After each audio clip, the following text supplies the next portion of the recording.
Selamat siang mahasiswa sekalian, kita lanjutkan perkuliahan di hari ini.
Baik, kita mulai. Di pertemuan kita kali ini membahas tentang atau mendiskusikan tentang pengkabelan kendaraan listrik. Jadi kelanjutan dari beberapa minggu yang lalu ya. Baik, untuk selanjutnya kita tampilkan materi berikutnya. Ya, ini ya, sistem kelistrikan. Jadi sistem kelistrikan adalah rangkaian komponen elektrik yang digunakan untuk menghasilkan atau juga mendistribusikan dan mengontrol atau mengendalikan energi listrik di dalam kendaraan listrik. Jadi dari sini jelas bahwa sistem kelistrikan itu yang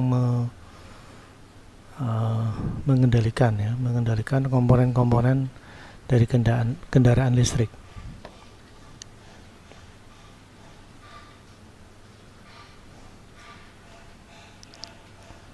Kemudian sistem kelistrikan sangat penting untuk mengoperasikan berbagai sistem dan komponen di dalam kendaraan listrik. Jadi menjadi sangat dominan ya. Jadi kayak di tubuh manusia itu berarti jalur kendalinya itu, atau dalam komputer itu ada kendali. Jadi ada data bus dan address bus ya. Di dalamnya itu ada enable disable. Nah, seperti itulah sistem kelistrikan di kendaraan listrik. Sehingga kalau misalkan di komputer ya, itu alamatnya berbeda, lalu datanya juga akan berbeda ya. Lalu enable disable juga menentukan data yang dari mana mau dibuka atau mau disimpan ya. Jadi read ataukah write ya, ditulis ataukah dibaca. Nah, itu semua kalau dalam kendaraan listrik itu ada di kelistrikan ya. Mana yang mau dikendalikan, misalkan kemarin kita bahas tentang throttle atau gas, handle gas ya itu kan. Nah, itu juga sangat penting itu menentukan kecepatan bertambah ataukah berkurang. Itu kalau salah malah kebalikannya ya, semestinya kecepatannya bertambah malah berkurang atau sebaliknya. Jadi sistem kelistrikan ini menjadi penting kan, karena akan membuat sistem bisa bekerja dengan baik ataukah tidak ditentukan oleh sistem kelistrikan ini. Baik, kita lanjutkan lagi materinya. Nah, komponen kelistrikan atau yang dikendalikan itu banyak ya dari kendaraan listriknya. Ada komponennya tampil di layar. Ini semua sudah kita bahas di pertemuan sebelumnya ya. Jadi mulai dari motor controller ya, yang mengatur kecepatan motor, ada aki. Nah, ini kan bisa diatur on off-nya ya, mengalir atau tidaknya tegangan aki ke motor controller misalkan. Nah, itu juga bagian dari kelistrikan ya. Lalu brushless DC motor ya. Tentunya tegangan yang dibutuhkan apakah kelistrikannya sesuai pada, karena kita mengingat aki tetap 12 volt tapi tegangan DC 48. Nah, ini kalau tidak disupport dengan komponen kelistrikan atau sistem kelistrikan, tentunya itu tidak bisa tercapai. Lalu handle gas atau throttle yang barusan saya jelaskan, kalau pengaturan throttle ini salah, maka yang semula gas yang kecil malah akan berubah menjadi besar dan tidak sesuai yang kita harapkan ya. Tentunya ya, sesuai harapannya adalah saat gas itu diputar maka kecepatannya bertambah. Kalau gasnya dilepas maka kecepatannya berkurang. Nah, itu semua ditentukan oleh sistem kelistrikan.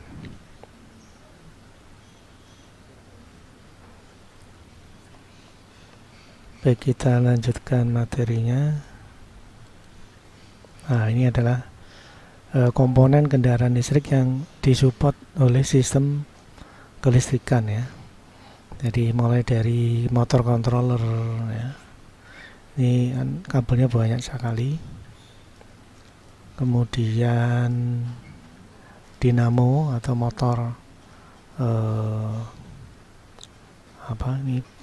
brushless DC motor. Nah, ini juga banyak kelistrikan ya, kabel kelistrikan yang ada di dalamnya.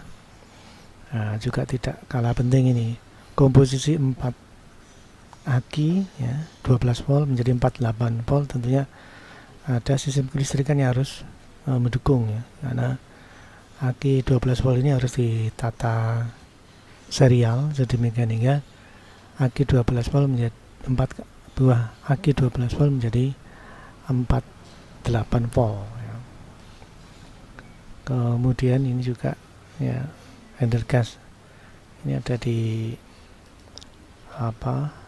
bagian dari motor yang akan mengatur cepat pelannya DC motor, dan tentunya suplainya mulai dari aki yang didistribusikan melalui motor controller. Nah, ini semua merupakan komponen kendaraan listrik yang mesti disupport oleh sistem listrik ya.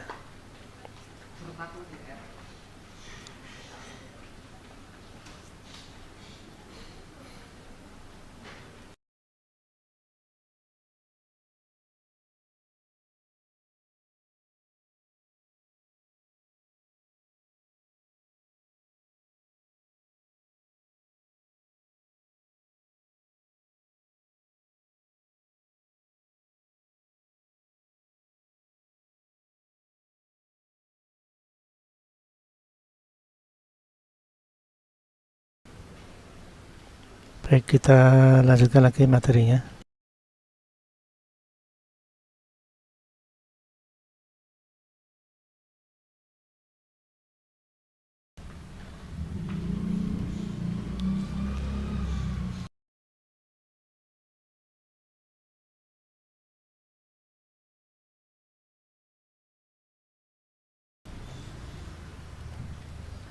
Baik, kita masuk ke motor controller sebagai bagian dari komponen kelistrikan ya. Jadi motor controller adalah driver untuk memutar dan mengendalikan brushless DC motor. Satu controller hanya mampu memutar dan mengendalikan satu brushless DC motor saja ya. Jadi kalau lebih dari 2 motor ya, tentunya motor controllernya juga mesti ditambah satu lagi ya. Kemudian spesifikasi controller harus sesuai dengan brushless DC motor yang digunakan. Jadi tidak semua motor controller bisa diassembling atau digabung dengan sembarang brushless DC motor, karena bisa jadi tegangan DC motornya berbeda, sementara motor controllernya mempunyai support tegangan juga mungkin berbeda ya. Ini tidak bisa digabung ya. Jadi harus support, misalkan brushless DC motornya spesifikasinya ya 48 volt, maka motor controllernya juga mengeluarkan tegangan 48 volt nah, gitu ya. Demikian juga arusnya ya. Motornya itu misalkan 10 ya misalkan ya 10 ampere hours ya, maka akinya paling tidak 11 ampere hours misalkan gitu ya. Jadi harus support. Kemudian wiring perkabelan tiap brushless DC motor bisa berbeda-beda setiap mereknya ya. Jadi brushless DC motor itu bisa jadi beda merek ya, beda merek. Tentunya cara menyambungnya mungkin berbeda. Nah itu maka antara brushless DC motor dengan motor controllernya harus support ya. Paling mudah ya mereknya sama ya.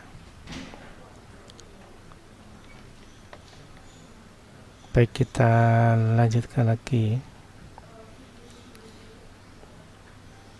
Nah, sekarang kita masuk ke aki atau baterai. Aki atau baterai adalah sumber tenaga utama dalam kendaraan listrik.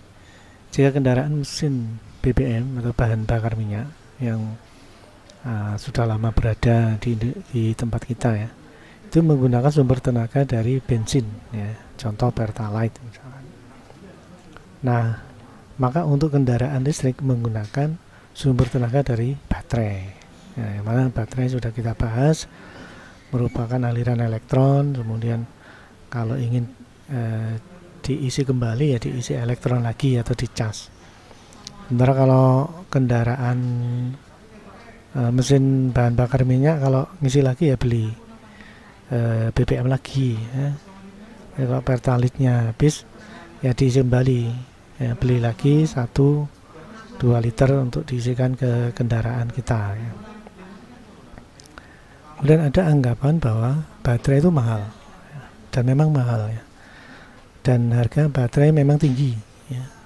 Karena mahal maka harganya tinggi, namun lebih murah daripada beli bensin selama kurun waktu tertentu ya. Jadi misalkan kita coba hitung-hitung ya, selama 1 tahun ya, kita bandingkan antara kendaraan listrik dengan kendaraan bahan bakar minyak, akan kita ketahui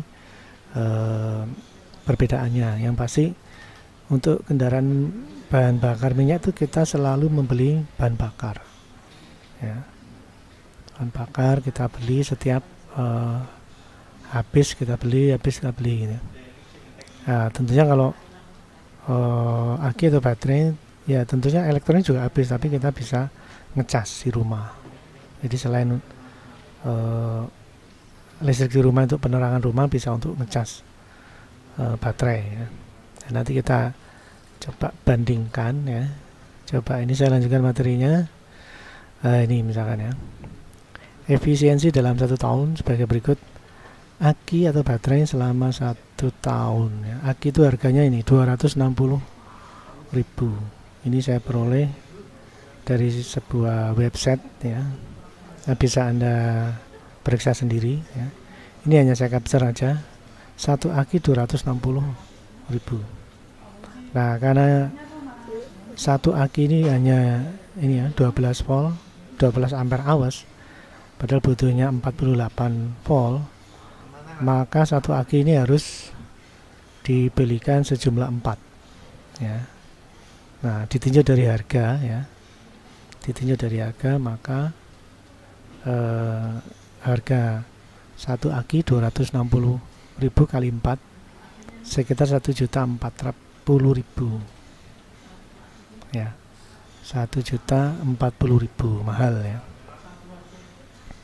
Tapi ingat, ini hanya sekali beli, kan tidak setiap hari atau setiap minggu, tapi ini sekali beli. Baik, kita lanjutkan.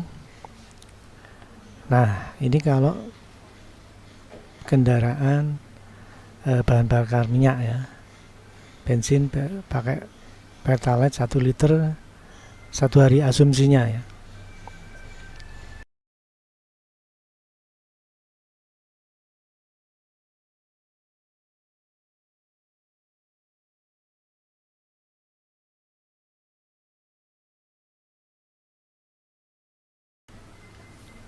Baik, kita lanjut lagi. Asumsinya 1 liter 1 hari. Nanti kita hitung selama 1 tahun ya. Nah, ini saya ambil dari sebuah website harga yang lama ini ya. Saya cari hitungan yang paling gampang ya. 1 liter 10.000 ya, Pertalite. Nah, ini ya. Jadi akhirnya 1 liter per hari dalam 1 bulan itu 30 hari ya. Sehingga harga 1 liter dikalikan 30 hari, karena hitungan kita 1 tahun maka dikalikan 12 bulan. Jadi 10.000 kali 30 hari kali 12 bulan. Ternyata dalam 1 tahun yang sama dari periode atau menggunakan satu periode yang sama ya, 1 tahun, itu ternyata habisnya 3.600.000. Nah, ternyata lebih mahal juga ya bila kita menggunakan kendaraan berbahan bakar minyak. Ini dalam kurun waktu yang sama ya. Jadi kendaraan listrik dalam 1 tahun itu 1.040.000. Syukur-syukur bisa sampai 2 tahun, karena usia baterai itu kan juga nggak bisa selamanya ya, pasti ada batas kerusakannya ya. Ini saya asumsikan 1 tahun aja lah. Kalau 1 tahun pasti bagus lah. Nah, kalau kendaraan listrik baterainya itu 1 tahun cukup ya, dengan menghabiskan biaya 1.040.000. Nah, kalau pakai kendaraan bahan bakar minyak 1 tahun itu bisa sampai 3.600.000 ya. Ternyata ini jelas ya. Jadi kendaraan listrik itu jauh lebih efektif. Nah,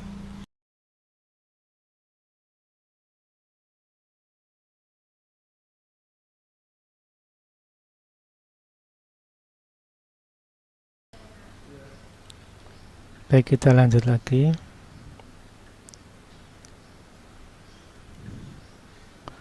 Kita masuk ke brushless DC motornya sekarang ya. Dinamo atau motor penggerak adalah sebuah komponen paling penting dalam kendaraan listrik, karena ini yang menggerakkan atau memindahkan kendaraan ya. Jadi yang membawa kita kemana-mana ini motor ini ya.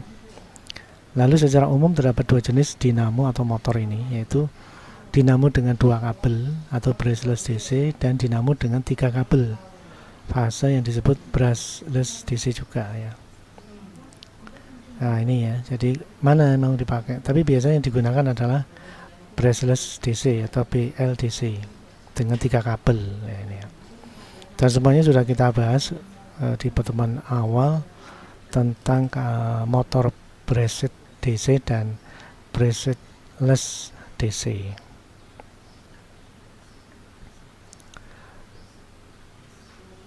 Baik, kita lanjutkan lagi. Nah, sekarang handle gas. Kemarin kita sudah bahas handle gas ya. Handle gas di tangan adalah komponen yang berfungsi untuk mengatur putaran motor atau kecepatan motor dengan cara memberikan signal data ke controller melalui sensor. Ya, hal sensor kemarin sudah kita bahas ya. Jadi ternyata di handle ini ada magnet permanen yang memberikan perubahan tegangan pada sensor, hal sensor ya. Jadi pengaturan gas itu ternyata mengatur besar kecilnya gas melalui medan magnet yang ada di dalam handle gas ya, karena hal sensor itu terpengaruh dengan medan magnet. Dan ini sudah kita bahas minggu yang lalu ya. Baik, kita lanjutkan lagi. Komponen ini sama persis cara penggunaannya seperti pada kendaraan bensin pada umumnya. Itu kalau diputar menambah kecepatan, kalau dilepas menurunkan kecepatan gitu ya. Kemudian hanya saja pada kendaraan listrik output yang dihasilkan adalah berupa signal data elektronik. Nah, ini memang untuk kendaraan listrik itu menggunakan sensor, hal sensor istilahnya, yang akan mendeteksi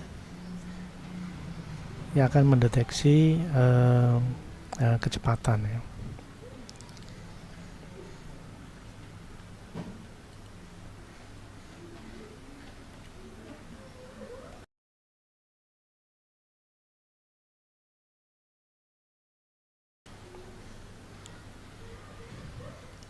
Baik, kita lanjutkan lagi. Pengkabelan kendaraan listrik ya. Skema kelistrikan bodi dan aksesoris adalah sistem yang dipasang terpisah dari kelistrikan motor penggerak ya. Skema kelistrikan bodi dan aksesoris adalah sistem yang dipasang terpisah dari kelistrikan motor yang bergerak, sehingga jika motor penggerak kendaraan listrik tidak berjalan, namun suku cadang kelistrikan lampu-lampu dan klakson atau bel ya masih tetap bekerja normal ya. Jadi memang pengkabelan kendaraan listrik itu terpisah dengan motor ya, sehingga kalaupun motornya trouble, kelistrikan yang terpasang masih bisa berfungsi ya, lampu, bel ya, dan sebagainya, yang mana ini terpisah dengan kelistrikan motor penggerak. Baik, kita lanjutkan lagi. Nah, ini adalah pengkabelan ya atau wiring dari kendaraan listrik ya. Di sini ada aki ya, aki yang masuk ke DC converter, kemudian ini akan didistribusikan ke komponen-komponen yang lain ya, bisa lampu ya, lampu, kemudian klakson ya, kemudian mungkin lampu indikator kiri atau kanan ya, flasher. Dengan demikian di sini jelas bahwa motor tidak masuk di dalam pengkabelan kendaraan listrik. Sedemikian juga kalaupun motornya bermasalah atau trouble, maka bagian seperti lampu, klakson dan flasher ini tidak berpengaruh ya.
Baik, mungkin itu yang bisa saya sampaikan di pertemuan kali ini. Semoga bermanfaat. Kita lanjut di pertemuan berikutnya di topik yang berbeda. Baik, selamat siang. Sekian dan terima kasih.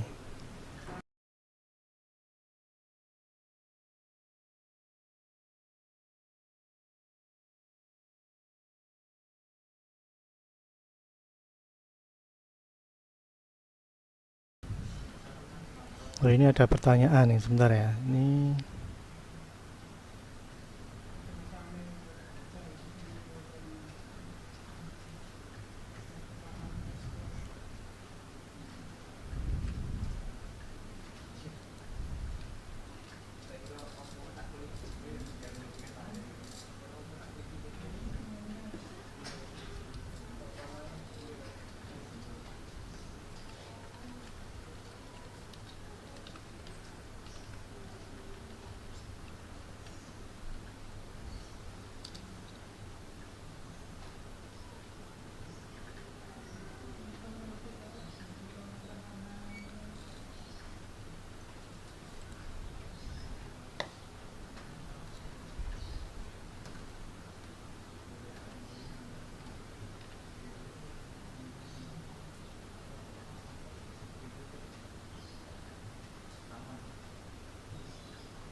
baik, ini ada yang bertanya tentang